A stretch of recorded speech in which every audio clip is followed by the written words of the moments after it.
बिस्मिल्लाहिर्रहमानिर्रहीम। तो अब हम पढ़ने जा रहे हैं limiting factor in the photosynthesis. अच्छा, any environmental factor the absence or deficiency of which can decrease the rate of metabolic reaction is called limiting factor for that reaction। उसका कहने का मतलब ये है कि इन्वायरमेंट का कोई ऐसा अनासिर जिसकी गैर मौजूदगी या जिसकी कमी की वजह से जो रिएक्शन है वो डिक्रीज़ हो जाता है, यानी कम हो जाता है, तो कम हो जाता है उसका रेट, यानी मेटाबॉलिज्म उसका कम हो जाता है, उसको लिमिटिंग फैक्टर कहते हैं। सिंपल लफ्ज़ों में मैं आपको समझाऊं तो इसका ये मकसद है कहने का कि अगर कोई हम चीज़ बना रहे हैं, हम फॉर एग्जांपल चाय बना रहे हैं, ठीक है, ये एक पैन है, उसके अंदर मैंने दूध लिया, ठीक है, उसके साथ मैंने पत्ती ली, ठीक है, और साथ में मैंने चीनी लेनी है, ठीक है। अब ये तीन चीज़ें जो है मिलके चाय बनाएंगी, ठीक है। अब ये तीन चीज़ें हैं, तीन फैक्टर हैं, ठीक है। अगर मैं चीनी ना डालूं तो चाय जो है वो मीठी नहीं बनेगी, समझ आ रही है ना। तो चीनी अगर ना हो तो ये जो चाय है वो उसका मज़ा नहीं आएगा। इसी तरह जब वो गैर मुकम्मल होगी, वो मुकम्मल नहीं होगी, तो ना मुकम्मल चाय बनेगी। इसी तरह जैसे फोटोसिंथेसिस के लिमिटिंग फैक्टर क्या होंगे, अगर हमने पढ़ा है सूरज की रोशनी ना हो तो फोटोसिंथेसिस नहीं होगी, अगर क्या हो क्लोरोफिल ना हो तो सूरज की रोशनी से फोटोसिंथेसिस नहीं होगा। तो जैसे चाय बनाने के लिए हमें ये तीन चीज़ें ज़रूरी हैं, इसी तरह फोटोसिंथेसिस करने के लिए भी हमें सर्टेन चीज़ें ज़रूरी हैं। सर्टेन कहते हैं मखसूस चीज़ें ज़रूरी हैं। अब वो मखसूस चीज़ें क्या क्या हो सकती हैं, उनमें आपको पता है क्लोरोफिल होगा, सूरज की रोशनी होगी, कार्बन डाइऑक्साइड होगी और पानी होगा, ठीक है। ये चीज़ें मौजूद होंगी तो फोटोसिंथेसिस हो सकता है। आगे वो कहता है many factor like light intensity कहते हैं शिद्दत को।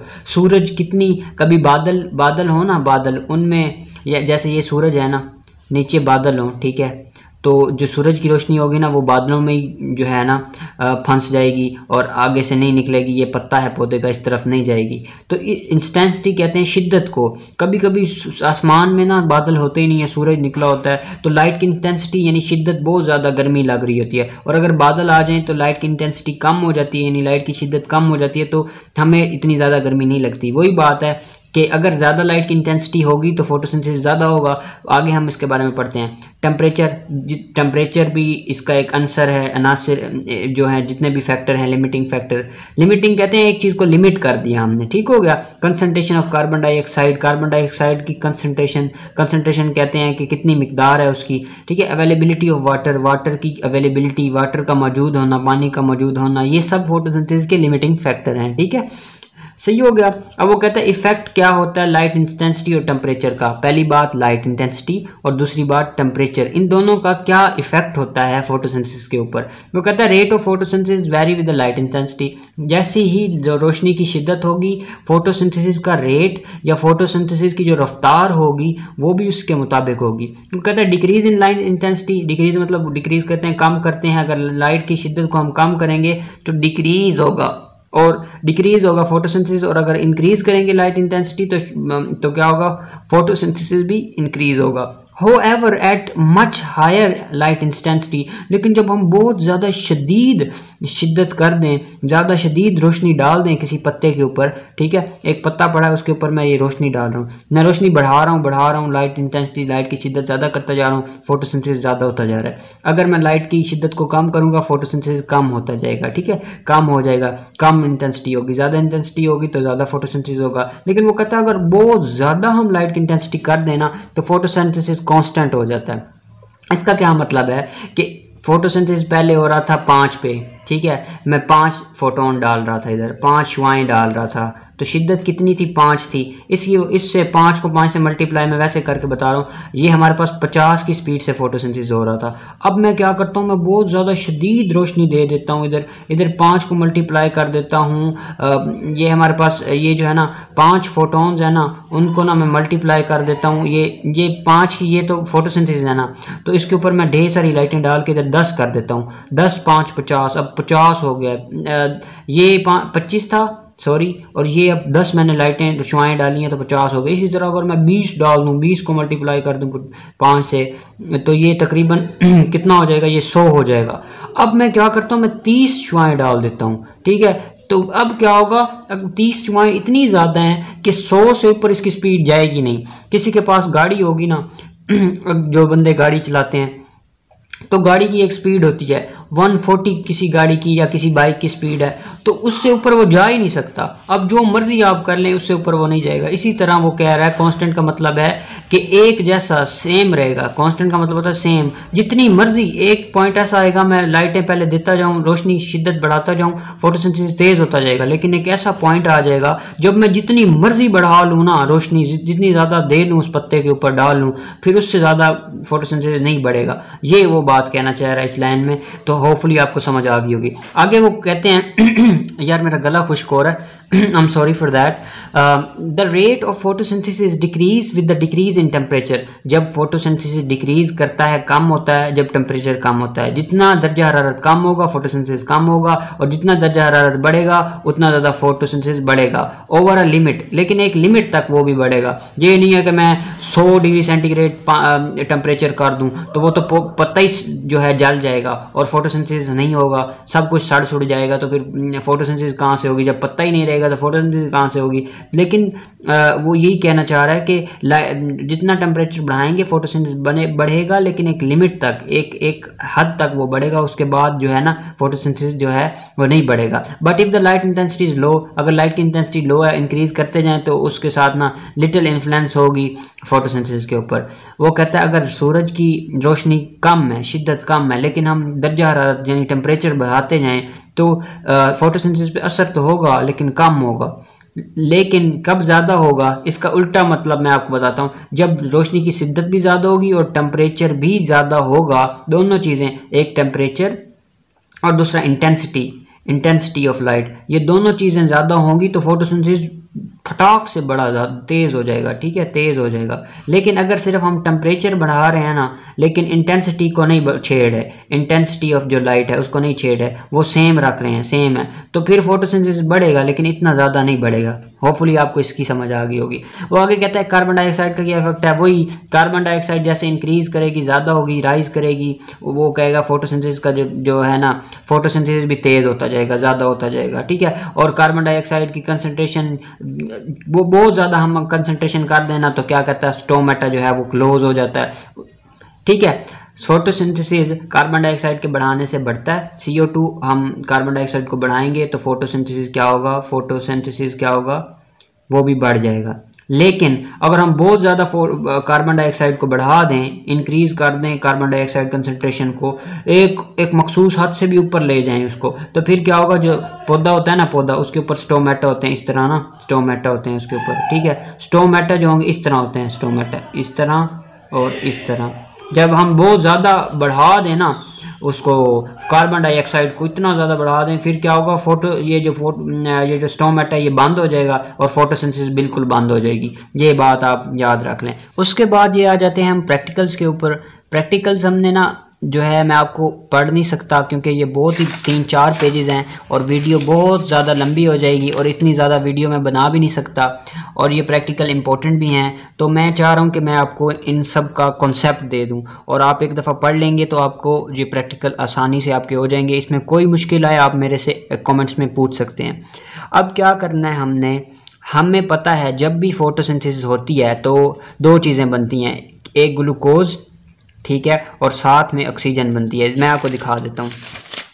ये हमारे पास इक्वेशन थी ना, ये देखें, हमारे पास कार्बन डाइऑक्साइड और वाटर और सनलाइट और क्लोरोफिल होगा तो हमें ग्लूकोज मिलेगा और साथ में ऑक्सीजन मिलेगा, ठीक है। ये 2 चीज़ें हमें मिल रही थी। अब इस प्रैक्टिकल में हमने देखना है कि फोटोसिंथेसिस अगर होता है तो उसमें जो क्या है, उसमें ऑक्सीजन बनती है कि नहीं बनती। हमें पता है बनती है, तो हमने एक्सपेरिमेंट तजर्बा करके देखना है कि वाकई बनती है कि नहीं बनती। वो सिंपल, हम इसमें क्या करते हैं, एक बीकर लेते हैं, उसके अंदर पानी ले लेते हैं, ठीक है, और पानी के अंदर पानी हमें मिल गया, उसको उसमें ना एक बेकर में पानी लेंगे, उसमें हम कुछ हाइड्रिला जो प्लांट है, ठीक है, उसके हम कुछ पत्ते लगा देंगे और एक फनल रख देंगे उसमें और एक टेस्ट ट्यूब रख देंगे और उसमें पानी डाल देंगे। अब पानी में हम क्या करेंगे, पानी में हम ना पोटाशियम बाइकार्बोनेट जो है वो डाल देंगे, ठीक है। जब हम पोटाशियम बाइकार्बोनेट पानी में डालेंगे तो उससे क्या होगा कि हमारे पास वो रिएक्ट करेगा पानी के साथ, पोटाशियम बाइकार्बोनेट रिएक्शन होगा और हमें कार्बन डाइऑक्साइड मिल जाएगी। अब इस पत्ते के पास कार्बन डाइऑक्साइड भी है, इसको हम रोशनी भी दे रहे हैं, इसके अंदर क्लोरोफिल भी है और पानी भी है, ये फोटोसिंथेसिस करेगा। जब ये फोटोसिंथेसिस करेगा तो दो चीज़ें बनाएगा, एक ग्लूकोज और एक ग्लूकोज और एक ऑक्सीजन, ठीक है। अब उस ऑक्सीजन को हम इस टेस्ट ट्यूब में देखेंगे कि ये जो है ना बुलबुले बुलबुले बनने स्टार्ट हो जाएंगे, ठीक है, तो हमें पता चल जाएगा कि ऑक्सीजन बन रही है। वो ऑक्सीजन जो होगी वो टेस्ट ट्यूब के एंड पे जो है जमा हो जाएगी। फिर हम क्या करेंगे, इस तरह टेस्ट ट्यूब को निकालेंगे, उसके ऊपर हाथ रख लेंगे, अपना थंब रख लेंगे और एक माचिस की तीली से ना आग लगा के ना या लाइटर से आग लगा के ना उस टेस्ट ट्यूब के ऊपर रखेंगे। जैसे ही हम रखेंगे आग को तो एक फ्लेम, एक चिंगार, एक शोला सा जो है ना हमें नज़र आएगा, क्योंकि जब ऑक्सीजन जो है ना, ऑक्सीजन वो रिएक्ट करती है ना आग के साथ, फायर के साथ, तो हमें फ्लेम मिलते हैं। तो हमें पता चल जाएगा कि वाकई इधर पौधे के अंदर ना फोटोसिंथेसिस हुआ है, ठीक हो गया। और जब हम कहीं पे फायर लगी हो ना, वहाँ पे हम कार्बन डाइऑक्साइड दें ना तो वो बिल्कुल बुझ जाती है। वो जो आपको रेड कलर के इस तरह के कंटेनर नज़र आते हैं, इस तरह के ना, ऊपर फायर लिखा होता है, रेड कलर के होते हैं, इस तरह उसके साथ एक पाइप बना होता है और उसमें से वाइट कलर की गैस निकलती है, वो कार्बन डाइऑक्साइड होती है। वो हम जो है ना आग बुझाने के लिए इस्तेमाल करते हैं। लेकिन जो ऑक्सीजन होती है ना, O2, वो आग को और मज़ीद तेज़ कर देती है। समझ आ गई।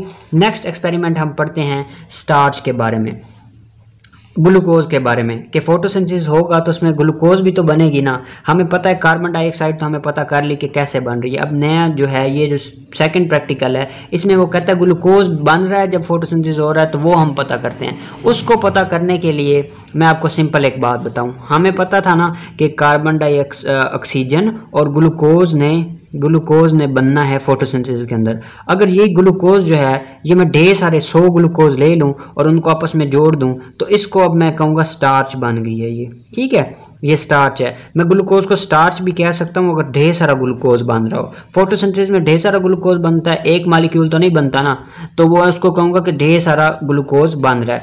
अब हम इसमें क्या करते हैं, एक पत्ता लेते हैं, पत्ते को बॉइलिंग वाटर में, पानी में डाल देते हैं, फिर उसको क्या करते हैं, ईथन उसमें बॉईल कर लेते हैं। इससे क्या होता है, पत्ता बिल्कुल सॉफ्ट नरम हो जाता है। फिर उसको हम बॉईल कर लेते हैं उस पत्ते को दोबारा से इथेनॉल के अंदर। इथेनॉल अल्कोहल है, अल्कोहल का मतलब होता है शराब, ठीक है। इसके अंदर हम इसको गर्म कर लेंगे, मैंने उबाल लेंगे, इसको बॉईल कर लेंगे। फिर हम इस पत्ते को धो लेंगे, धो के हम क्या करेंगे, इस पत्ते के ऊपर आयोडीन डालेंगे।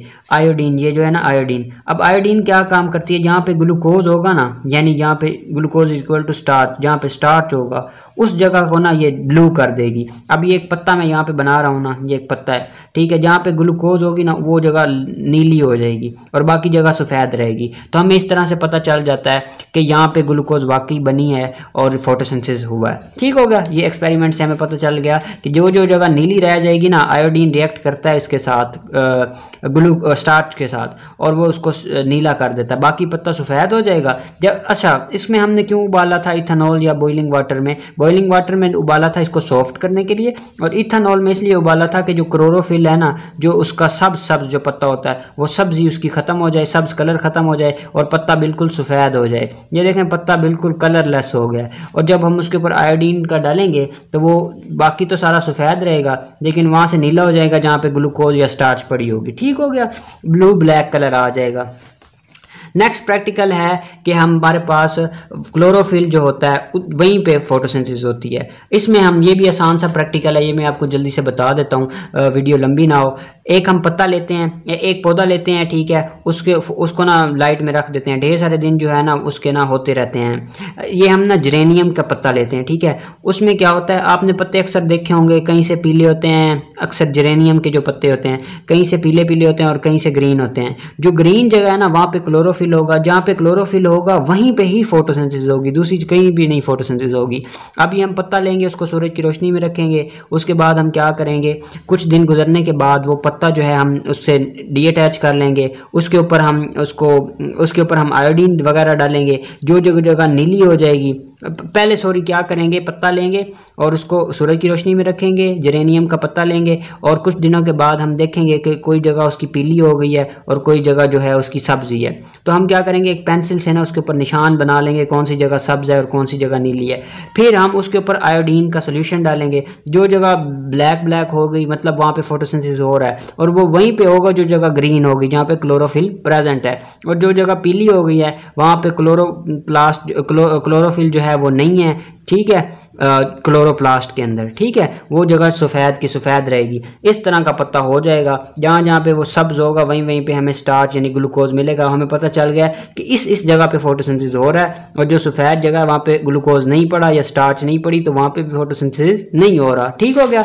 नेक्स्ट प्रैक्टिकल आ गया कि फोटोसिंथेसिस में लाइट का क्या किरदार है। हम एक पत्ता लेंगे पौधे के साथ जो अटैच होगा, उसके ऊपर हम एक ब्लैक कलर का पेपर रख देंगे, कुछ देर फोटोसिंथेसिस लाइट ऊपर डालते रहेंगे। कुछ देर के बाद हम क्या करेंगे, उसको हटा लेंगे उस पेपर को, और उसके ऊपर आयोडीन डाल के देखेंगे, जो जो पत्ता नीला जहाँ से है ब्लू हो जाएगा आयोडीन से, वहाँ पे स्टार्च प्रेजेंट होगी, मतलब वहाँ पे फोटोसिंथेसिस हुआ है, और जहाँ पे लाइट नहीं होगी वो जगह अनइफेक्टेड हो जाएगी आयोडीन की वजह, आयोडीन उसके ऊपर इफेक्ट नहीं करेगा, असर नहीं करेगा, और वो जगह सफ़ेद होगी। इसका मतलब है यहाँ पे स्टार्च प्रेजेंट नहीं है, जहाँ पे स्टार्च प्रेजेंट नहीं है वहाँ पे फोटोसिंथेसिस नहीं हुआ, इसीलिए लाइट बड़ी ज़रूरी है फोटोसिंथेसिस के लिए। नेक्स्ट और आखिरी प्रैक्टिकल आ गया। आखिरी प्रैक्टिकल में ये कहता है, एक हम फ्लास्क लेंगे, उसके अंदर कार्बन डाइऑक्साइड नहीं डालेंगे। इसमें हम देख रहे हैं कि कार्बन डाइऑक्साइड कितनी ज़रूरी है फोटोसिंथेसिस करवाने के लिए। इसमें हम फ्लास्क के अंदर एक पत्ता डाल देंगे, कॉर्क से बंद कर देंगे, अंदर उसके पोटेशियम हाइड्रोक्साइड डाल देंगे, अंदर कोई भी कार्बन डाइऑक्साइड नहीं है। जहाँ पे कार्बन डाइऑक्साइड नहीं होगी वहाँ पे फोटोसिंथेसिस नहीं होगा, वो जगह सफ़ेद हो जाएगी और दूसरी जगह नीली हो जाएगी जब हम आयोडीन डालेंगे। तो इस तरह हमें पता चल गया कार्बन डाइऑक्साइड बड़ी ज़रूरी है फोटोसिंथेसिस के लिए, लाइट भी बहुत ज़्यादा ज़रूरी है फोटोसिंथेसिस के लिए, और क्लोरोफिल भी बहुत ज़्यादा ज़रूरी है फोटोसिंथेसिस के लिए। जहाँ जहाँ फोटोसिंथेसिस हुआ वो जगह नीली हो जाएगी, जहाँ नहीं होगा फोटोसिंथेसिस वो जगह सफ़ेद हो जाएगी। और ये नीली किस वजह से होगी, जब हम आयोडीन डालेंगे। ये देखें, ये आयोडीन है, ये इसको आयोडीन टेस्ट भी कहते हैं, या स्टार्च का स्पेसिफिक टेस्ट होता है। Thank you so much. कोई भी क्वेश्चन हो तो वो मुझसे पूछ लें। नेक्स्ट मिलते हैं नेक्स्ट वीडियो में, आप कोई भी क्वेश्चन पूछ सकते हैं।